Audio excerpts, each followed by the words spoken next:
বন্ধুরা, তাহলে শুরু করা যাক আজকের মূল আলোচনা। দেখো, প্রথম হচ্ছে মাধ্যমিকের পর বিষয় নির্বাচন। তো বিষয় নির্বাচনের ক্ষেত্রে দুটি পার্টস তোমাদের রয়েছে, যথা আর্টস, সায়েন্স এবং কমার্স, তিনটি। তো সায়েন্স নিতে গেলে তোমরা জানো যে বায়োলজি, কেমিস্ট্রি, ম্যাথ, ফিজিক্স এই সাবজেক্টগুলো তোমাদের স্পেশালি লাগবে। এবং কমার্সের মধ্যে অ্যাকাউন্টেন্সি, অন্যান্য যে সাবজেক্টগুলো রয়েছে। আমি মূলত আর্টসের বিষয় সম্পর্কগুলো আলোচনা করছি তোমাদের সামনে। দেখো, প্রথম কথা, তোমাদের স্কুলে ভর্তির সময় 6টি সাবজেক্ট থাকে। এর মধ্যে অ্যাডিশনাল সাবজেক্ট থাকে একটি। প্রত্যেকটি কথা বুঝবে, তারপর কমেন্টস করবে। মোট সাবজেক্ট 6টি, কেউ 5টিও নিতে পারো। যদি অ্যাডিশনাল সাবজেক্ট নেওয়ার ইচ্ছা থাকে তাহলে সে 6টি সাবজেক্ট নেবে। আর যদি অ্যাডিশনাল সাবজেক্ট নেওয়ার ইচ্ছা না থাকে তাহলে সে 5টি সাবজেক্ট নেবে। 5টি সাবজেক্টের মধ্যে বাংলা এবং ইংলিশ হলো কমন সাবজেক্ট, এবং অন্যান্য যে 6টি বললাম তার মধ্যে যে কোনো 3টি নেওয়া যেতে পারে। কেউ যদি ইচ্ছা করে যে না আমি 4টে নেব, তবে 4টিও নিতে পারে। যে 4টি নেবে তার একটি সাবজেক্ট অ্যাডিশনাল হয়ে যাবে। অ্যাডিশনাল মানে এই সাবজেক্টের নম্বর ফাইনালে যোগ হবে না। কিন্তু যদি কেউ ওপরের কোনো সাবজেক্টে ফেল করে তবে এই সাবজেক্টটা মেইন সাবজেক্ট হয়ে যাবে, বাংলা ইংলিশ বাদ দিয়ে। বোঝা গেল নিশ্চয়ই কথাটা? মানে এই সাবজেক্টগুলোর মধ্যে ধরো কেউ 4টে সাবজেক্ট নিল, তার মধ্যে কেউ যদি 4 নম্বর সাবজেক্টে কম নম্বর পায় বা বেশি নম্বর পায়, তাহলে ওপরে যে 3টে মেইন সাবজেক্ট নিয়েছিল সেই 3টে সাবজেক্টের একটা অ্যাডিশনাল হয়ে যাবে এবং এই অ্যাডিশনাল সাবজেক্টটাই মেইন সাবজেক্ট হয়ে যায়। এটা হলো উচ্চ মাধ্যমিকের নিয়ম, অনেকে জানে না তাই বলে দিলাম। যার জন্য কি, কেউ যদি মনে করো যে না আমি 3টে সাবজেক্ট নেব, তবে সে 3টেই নিতে পারো, এবং কেউ যদি মনে করো যে না আমি স্যার 4টে সাবজেক্ট নেব, তবে সে 4টেও নিতে পারো। এইবার দেখো, আমাদের এইচএসে ভালো রেজাল্টের টার্গেটটা কেন, আমরা এইচএসে ভালো রেজাল্ট করব কেন? দুটো কারণের জন্য। একটা হচ্ছে অ্যাডমিশন অন বেস্ট কলেজ। ভালো কলেজে ভর্তির জন্য আমাদের প্রচুর নম্বর দরকার, এবং সেই নম্বরের জন্যই কিন্তু আমাদের ভালো সাবজেক্ট চুজ করতে হয়। 2 নম্বর হচ্ছে অনার্স সাবজেক্ট। আমাদের প্রত্যেকেরই একটা স্বপ্ন থাকে আমরা কোনো একটা অনার্স পেপার বা অনার্স সাবজেক্ট নিয়ে পড়াশোনা করব এবং সেই সাবজেক্টে খুব ভালো কিছু করব। তো সেই অনার্স সাবজেক্টটাকে প্রথমে তোমরা চুজ করো, সেই সাবজেক্টটাকে চুজ করো, এবং তারপরে অনার্স পেতে গেলে তোমাদের মূল যে ব্যাপার সেটা হলো প্রচুর নম্বর। তাহলে সেটা তোমার কি লাগবে? সাপোজ তুমি মনে করছো যে আমি বাংলা বিষয়ে অনার্স করব, তাহলে তোমাকে তো বাংলাটা রাখতেই হবে, এবং অনার্স পাওয়ার জন্য মূল যে জিনিস সেটা কি, সেটা হলো নম্বর।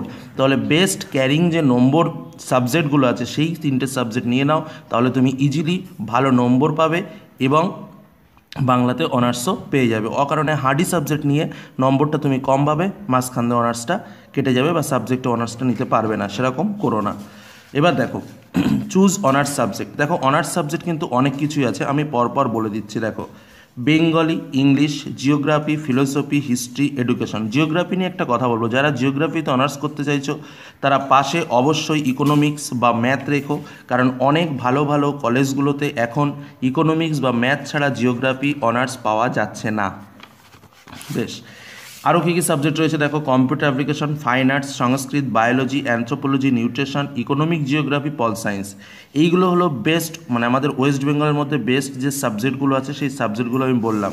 এবার দেখো, এর মধ্যে আমি প্রত্যেকটা ডিভিশন পার্টলি তোমাদের সামনে করে দিয়েছি। এর মধ্যে নাম্বারিং সাবজেক্ট, সবচেয়ে বেশি নম্বর পাওয়া যায় যে সাবজেক্টগুলোতে দেখে নাও, geography, philosophy, computer application, fine arts, Sanskrit, biology.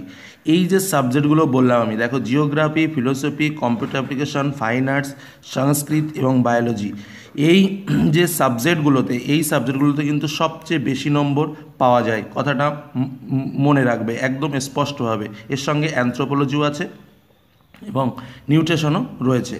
এবং ইজি সাবজেক্ট, অনেকে প্রশ্ন করতে চায় সহজ সাবজেক্টগুলো কী কী। দেখো, আমি কিছু ইজি সাবজেক্টের নাম তোমাদের বলে দিচ্ছি। সেটা হলো হিস্ট্রি, ইকোনমিক, জিওগ্রাফি, কথাটা বুঝবে, ইকোনমিক, জিওগ্রাফি বা অর্থনৈতিক ভূগোল, পল science, education, Sanskrit, philosophy, nutrition. এই যে সাবজেক্টগুলো বললাম এই সাবজেক্টগুলো হলো ইজি সাবজেক্ট, খুবই ইজি সাবজেক্ট। দেখো, এই পাশে অনেকে বলবে স্যার এইগুলোতে কেন নাম্বার ওঠে? ব্যাপারটা হচ্ছে প্র্যাকটিক্যাল বেস একটা নম্বর থাকে। জিওগ্রাফিতে প্র্যাকটিক্যাল 30 মার্কস থাকে এবং থিওরি 70 মার্ক থাকে, যার জন্য একটা প্রচুর হাই নম্বর পাওয়া যায়।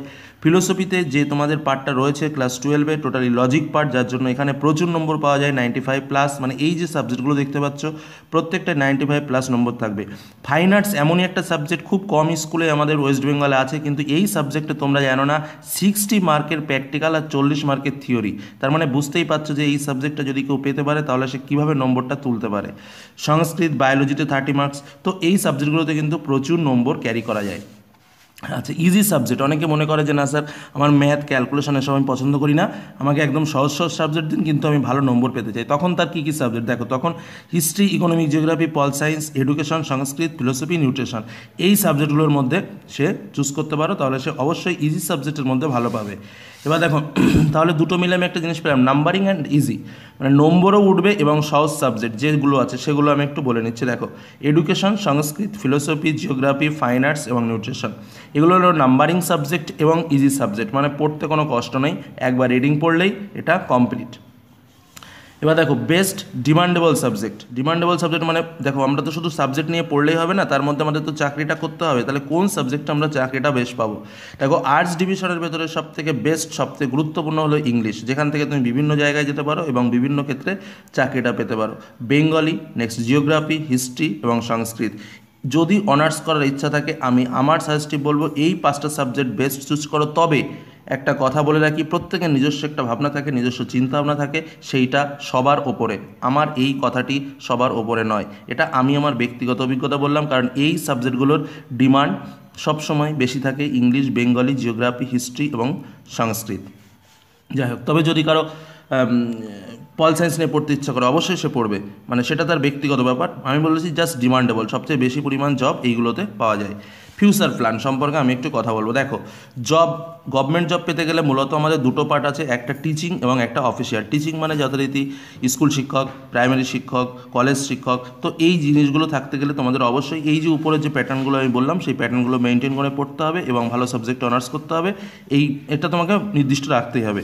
কিন্তু আমি বলবো যারা অফিসিয়াল জব করতে চায় বা যাদের নম্বর মাধ্যমিকে অনেকটা খারাপ হয়েছে বা অতটা নয়, তারা যদি মনে করে যে না আমরা স্যার গভর্নমেন্ট সার্ভিস করবো, আমাদের কোন সাবজেক্টগুলো নিলে আমাদের গভর্নমেন্ট সার্ভিসের পথটা সুগম হয়, তাদের বলবো তারা নম্বরের দিকে বেশি তাকাবে না, তারা নিজেদের পথটা নিজেরা করবে এবং তোমাদের যে সাবজেক্টগুলো থেকে চাকরির পরীক্ষার প্রশ্ন আসে সেই সাবজেক্ট একদম 4টে আমি তোমাদের তুলে দিয়েছি, এই 4টে সাবজেক্ট তোমরা নিয়ে পড়াশোনা শুরু করো। এতে করে কী হবে, নম্বরটা একটু কম উঠলেও তোমাদের কিন্তু ভবিষ্যৎ পথটা কিন্তু সুগম থাকবে। দেখো কি হিস্ট্রি, পল সায়েন্স, ইকোনমিক্স এবং জিওগ্রাফি, কারণ চাকরির পরীক্ষায় কিন্তু এখান থেকেই অনেক প্রশ্ন আসে। তো আশা করি আমার এই আলোচনার মধ্যে দিয়ে তোমাদের সমস্ত প্রশ্ন এবং কোয়ারিগুলো তোমরা জানতে পেরেছো এবং আলোচনাটি ভালো লেগেছে তাহলে অবশ্যই লাইক করো, বন্ধুদের সঙ্গে শেয়ার করো, আর যারা চ্যানেল এখনও নতুন সাবস্ক্রাইব করোনি অবশ্যই সাবস্ক্রাইব করে রেখো। তো আজকের মতো এখানেই শেষ করলাম, ধন্যবাদ।